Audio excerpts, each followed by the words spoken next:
देख रहे हैं 4 टीवी न्यूज। मैं हूं आपके साथ जो सिंह। बुलेटिन की शुरुआत करते हैं। नॉर्थ वेस्ट दिल्ली के प्रेम बाड़ी पुल के पास पुलिस और बदमाश के बीच मुठभेड़ हुई, जिसमें पुलिस ने साहिल खान नाम के बदमाश को धर दबोचा है। साहिल खान लूट की वारदात में वांटेड बताया जा रहा है, जो काफी समय से फरार चल रहा था। मुठभेड़ के दौरान साहिल खान के पैर में गोली लगी, जिसके बाद उसे अस्पताल में भर्ती कराया गया है। तो ये दिल्ली से जानकारी, जहां पुलिस और बदमाशों के बीच मुठभेड़ हुई। साहिल खान नाम के आरोपी को जो है वो पुलिस ने धर दबोचा है। तो ये जानकारी दिल्ली से सामने आ रही है।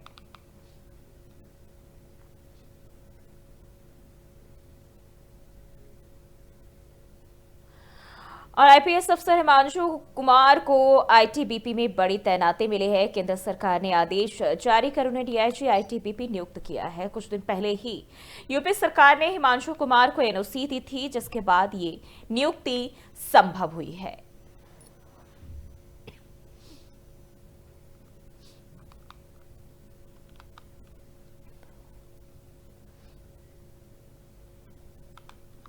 और खबर श्रीनगर से सामने आ रही, जहां श्रीनगर में प्रेस कॉन्फ्रेंस कर महबूबा मुफ्ती गरजती हुई नजर आई। केंद्र सरकार पर दमन की राजनीति का आरोप लगाया। नौजवानों की गिरफ्तारी और छापेमारी पर भी सवाल उठाए और कहा कश्मीर को बनाया जा रहा है राजनीतिक प्रयोगशाला। चुनाव से पहले कश्मीर में खौफ का माहौल बनाने की साजिश की गई है।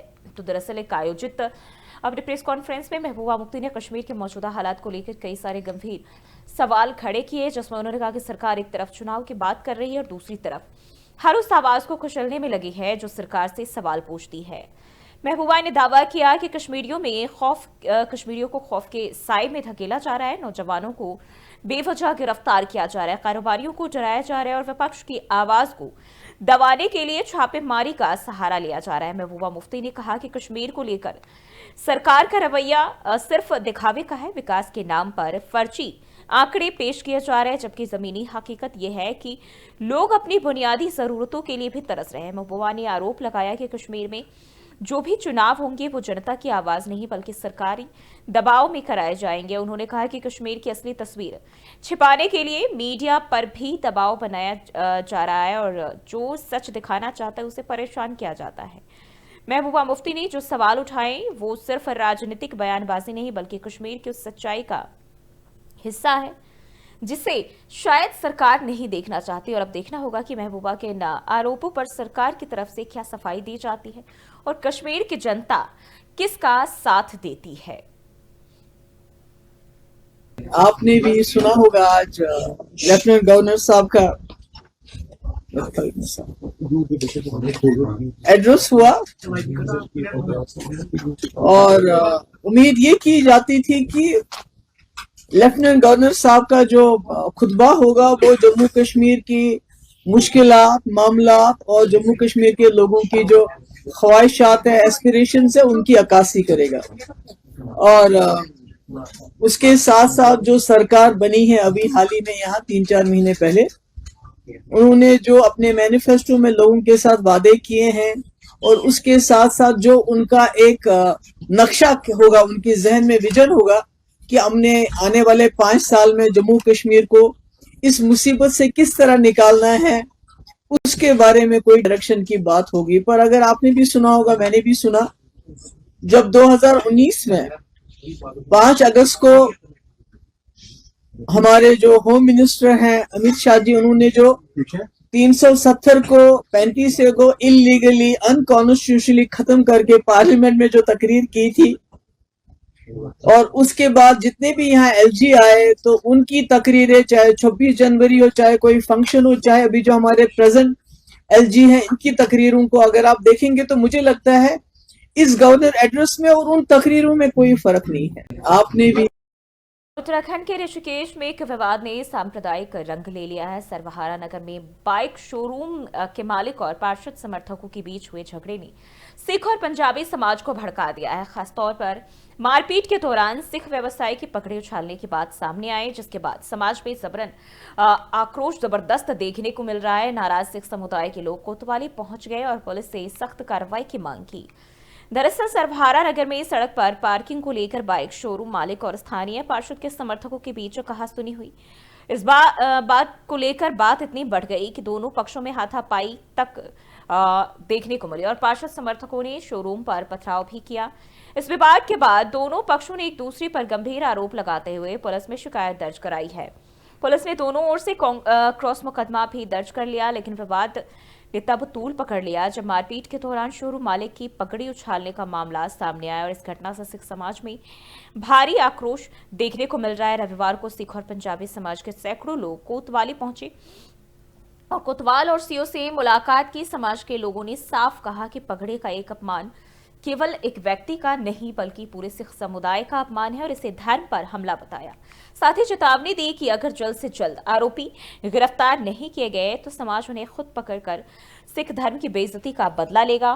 फिलहाल पुलिस ने समाज को भरोसा दिलाया है कि आरोपी के खिलाफ सख्त कार्रवाई की जाएगी और किसी भी हाल में कानून हाथ में ना लेने की अपील भी की गई। और इस घटना ने एक बार फिर यह साफ कर दिया है कि धार्मिक आस्था और सम्मान से जुड़ी किसी भी घटना को हल्के में ना लिया जाए, क्योंकि ये लेना भारी पड़ सकता है। और अब देखना होगा कि पुलिस अपनी कार्रवाई में समाज का भरोसा जीत पाती है या फिर नहीं।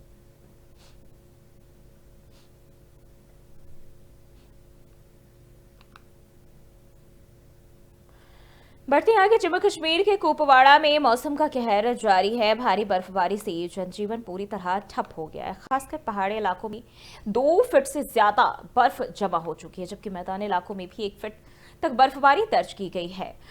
इस बर्फबारी के चलते सड़कें पूरी तरह बंद हैं और लोग अपने घरों में कैद होकर रह गए हैं। और इसी बीच 2 गर्भवती महिलाओं को क्लारो सर्कल से अस्पताल पहुंचाने के लिए बेकन विभाग का वाहन दौड़ाया गया, क्योंकि सड़कें अभी भी पूरी तरह से बाधित है। बस मानूंगा हम इन मेटों का शुक्रगुजार और हैं जिनने मेहरबानी किया, इन्हें तभी गाड़ी दिया तो हम यहाँ तक पहुँच गए, नहीं तो हमारा बीमार रास्ते में रोड पे बर्फ नहीं उठाया था। रोड पे बर्फ का बीच बीच में उठा रहे हैं साथ साथ में, तो क्या करेंगे जब बर्फ ऊपर से पड़ रही है। आशा से कहा किया, आशा ने किया प्रवेश मेट से बात, उसे गाड़ी दे किया। बहुत शुक्रगुजार हो बीतन का भी इस टाइम में बर्फबारी में रमजान के महीने में हमें गाड़ी की हालत मिल गई। बस मानूंगा हम इन मेटों का शुक्रगुजार और हैं। और खबरों में बढ़ते आगे, उत्तराखंड के फगासनगर तहसील क्षेत्र में अवैध मदरसों पर सीलिंग की कार्रवाई जारी है। पहाड़ी गली में प्रशासन, पुलिस, अल्पसंख्यक विभाग, मदरसा बोर्ड की संयुक्त टीम ने एक और मदरसे को सील कर दिया है। जिले के विनोद कुमार पुलिस क्षेत्राधिकारी कोतवाल विकासनगर इस कार्रवाई में मौजूद रहे। वहीं उप जिलाधिकारी का कहना है कि इस तरह से चल रहे अवैध मदरसों पर कार्रवाई लगातार जारी रहेगी। बता दें कि मामले में लगभग 63 मदरसे संचालित हो रहे हैं, जिन पर प्रशासन की पूरी नजर है। वहीं आज देखने को ये भी मिला कि कई घरों में भी मदरसे संचालित किए जा रहे थे। शासन के निर्देशों क्रम में जो प्रशासन की टीम थी, प्रशासन, पुलिस प्रशासन और एमडीडीए की टीम के द्वारा एक संयुक्त कार्रवाई की गई है, जिसमें 5 अपंजीकृत मदरसों को सील किया। सर, पचमढ़ी क्षेत्र में कितने मदरसे हैं और कितने चयनित किए गए हैं इन चीजों कार्रवाई के लिए? अभी तक जो मदरसे यहाँ चिन्हित किए गए हैं 63 मदरसे हैं, जो पूरे विकासनगर तहसील के अंतर्गत है और आगे भी ये कार्रवाई जारी है। कुछ नोटिस भी दिए आज एमडीडी के द्वारा नोटिस भी दिए। संचालित हो रहे थे मदरसे? ये मदरसे जो थे, इनको रजिस्ट्रेशन कराना होता है मदरसा बोर्ड में, वो रजिस्ट्रेशन इनके द्वारा नहीं किया गया था और कईयों के द्वारा जो बुनियादी सुविधाएं हैं उनका भी पालन नहीं। घरों में भी मदरसे चल रहे थे? कुछ घरों में भी मदरसे चल रहे थे जिनको सील किया। इसके अलावा क्या क्या खामियां पाई गई? अभी जो ये बुनियादी सुविधाएं जो दी जाती हैं वो नहीं थी, उसमें पंजीकृत इनको नहीं किया गया है, एमडीडी के द्वारा नक्शा पास नहीं किया गया था, तो इन खामियों को लेकर इनको सील किया। सर, कौन कौन सी टीमें रही इस दौरान? इस दौरान पुलिस प्रशासन और एमडीडीए और शिक्षा विभाग की टीमें हमारे साथ। ये तो एक तरफा कार्रवाई हो रही है, इसमें तो कोई मतलब ये किसी की सलाह मशवरा कुछ ऐसा कोई नोटिस नहीं आया, कुछ नहीं आया। रमजान शरीफ का महीना चल रहा है, कम से कम एक नोटिस तो भेजना चाहिए था, है ना। अब रमजान के महीने में अब रमजान की तैयारियां करेंगे लोग के इस काम में लगेंगे, जो काम इन्होंने रमजान के महीने में चालू किया है। ये पंजीकरण ये सारे तो बाद में भी हो सकते थे ना, कि रमजान के महीने में लेके आए। इसमें इंसान अपनी इबादतों में लगा होता है, अब कोर्ट कचहरियों के चक्कर काटेगा इसमें इंसान। तो एक भी मदरसा अवैध नहीं है, सब पंजीकरण है। रही मान्यता ये बात लोग लगे हुए हैं। मदरसा बोर्ड ने अभी अपनी प्रकृति क्रिया शुरू की है, उसमें मदरसा वालों को हम कह रहे हैं काम कर रहे हैं, लग रहे हैं अभी 51 उन्होंने अभी मान्यताएं दी हैं। मदरसे वालों को पहले इस बात का पता नहीं था, पता है अब वो उसमें जागरूक हो गए हैं और मान्यता की तैयारी में लगे हुए हैं। कुछ 51 मान्यता अभी दी है सरकार ने वहाँ पे। शासन के निर्देशों क्रम में जो प्रशासन की टीम थी, प्रशासन, पुलिस प्रशासन और एमवीडी। बढ़ते आगे, उत्तर प्रदेश के फतेहपुर में धर्मांतरण का सनसनीखेज मामला सामने आया है। हिंदू युवक को पहले ही धर्म परिवर्तन कराकर मुसलमान बनाया गया, फिर जबरन निकाह कराया गया। परिजनों ने आरोपियों के खिलाफ केस दर्ज कराया है। उत्तर प्रदेश के फतेहपुर जिले से धर्मांतरण का ये बड़ा मामला बताया जा रहा है। हिंदू युवक राम मनोहर को पहले जबरन मुनव्वर बनाया गया और फिर एक युवती से जबरन निकाह भी करा दिया गया। परिजनों ने आरोप लगाया है कि जब उन्होंने विरोध किया तो उन्हें जान से मारने की धमकी देकर भगा दिया गया। मामला हथगाम थाना क्षेत्र के भैरमपुर नोहाइया गांव का बताया जा रहा है, जहां राम प्रसाद नाम के शख्स ने पुलिस को तहरीर दी और तहरीर में बताया गया कि उसका बेटा राम मनोहर 4 से 5 साल पहले काम की तलाश में हरिद्वार गया था। वहां उसकी दोस्ती मलवा थाना क्षेत्र के मीरपुर कुरस्ती गांव के तौफीक से हो गई और आरोप है कि तौफीक ने बहन से शादी का लालच देकर पहले धर्म परिवर्तन कराया और फिर जबरन निकाह भी करा दिया। फिलहाल पुलिस ने तौफीक, उसके पिता हकीम शाह, एक मौलवी समेत 4 लोगों पर धर्म परिवर्तन अधिनियम और दूसरी धाराओं में केस दर्ज कर मामले की जांच पड़ताल शुरू कर दी है। जबरदस्ती कहे हैं, उसके साथ मार धमका के उसका मुस्लिम बनाते रहे। तो सब लोग हुआ से जब पता पाए हैं तब हमें कई से फोन की न है, तब हुआ से हमारे घर के गए हैं, स्टोर में भी रहे, हम घर में भी रहा। तो हम मुस्लिम नहीं बना के हुआ नहीं भेज सकते हैं। हमको मंजूर लड़की आ सके तो हम मंदिर से करा सकते हैं शादी। फतेहपुर के थाना मलवा अंतर्गत एक मुस्लिम युवती का एक हिंदू युवक से प्रेम प्रसंग चल रहा था। बाद में दोनों ने आपस में प्रेम विवाह कर लिया गया था। 28/2/2025 को लड़के के पिता वादी राम प्रसाद सनाब राम भवन द्वारा थाने पर सूचना दी गई कि उसके लड़के को बंधक बनाया था और जबरदस्ती धर्म परिवर्तन करा करके निकाह करा लिया गया है। वादी की सूचना पर थाना मलवा पर मुकदमा संख्या 54/25 सुसंगत धाराओं के अंदर पंजीकृत किया गया और इस घटना में नामित 4 अभियुक्तों में से 3 अभियुक्त तौफीक, इम्तियाज व मौलवी आजम खां को गिरफ्तार करके जेल भेजा जा चुका है और सब वैधानिक कार्रवाई कराई जा रही है। घटना से संबंधित सभी पहलुओं की जांच पड़ताल की जा रही है। मौके पर शांति व्यवस्था कायम है। और सहारनपुर के सरसावा थाना क्षेत्र में पुलिस और बदमाशों की आमने सामने मुठभेड़ हो गए। पुलिस चेकिंग कर रही थी, तभी बाइक सवार बदमाशों ने फायरिंग जो है वो शुरू कर दी और जवाबी कार्रवाई में हिस्ट्री शीटर फैजान के पैर में गोली लगी, जबकि उसका साथी मौके से फरार हो गया। इस गिरफ्तार बदमाश के पास से तमंचा, कारतूस, फर्जी नंबर प्लेट लगी बाइक और गोकशी का सामान भी बरामद किया गया है। फैजान पर पहले से गोकशी, गैंगस्टर और चोरी जैसे संगीन मुकदमे दर्ज है। अब पुलिस फरार बदमाश की तलाश में कॉम्बिंग कर रही है।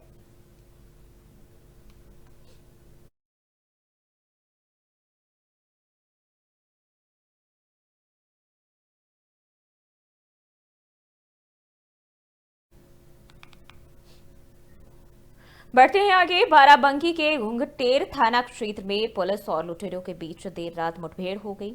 स्वाट सर्विलांस और थाना पुलिस टीम ने संयुक्त रूप से बाबागंज टिकैतगंज रोड पर चेकिंग के दौरान बाइक सवार 2 संदिग्धों को रोका। पुलिस को देखकर बदमाश भागने लगे और फायरिंग शुरू कर दी। जवाबी कार्रवाई में एक बदमाश शुभम तिवारी के पैर में गोली लगी है और वह मौके पर ही दबोच लिया गया, जबकि उसका दूसरा साथी अंधेरे का फायदा उठाकर फरार हो गया। गिरफ्तार बदमाश शुभम तिवारी गोंडा जिले का रहने वाला बताया जा रहा है। उसके पास से लूटे गए जेवरात और एक अवैध तमंचा और फर्जी नंबर प्लेट लगी स्प्लेंडर बाइक बरामद की है। पुलिस ने घायल बदमाश को इलाज के लिए अस्पताल में भर्ती कराया है और फरार साथी की तलाश कॉम्बिंग ऑपरेशन के तहत चला रही है।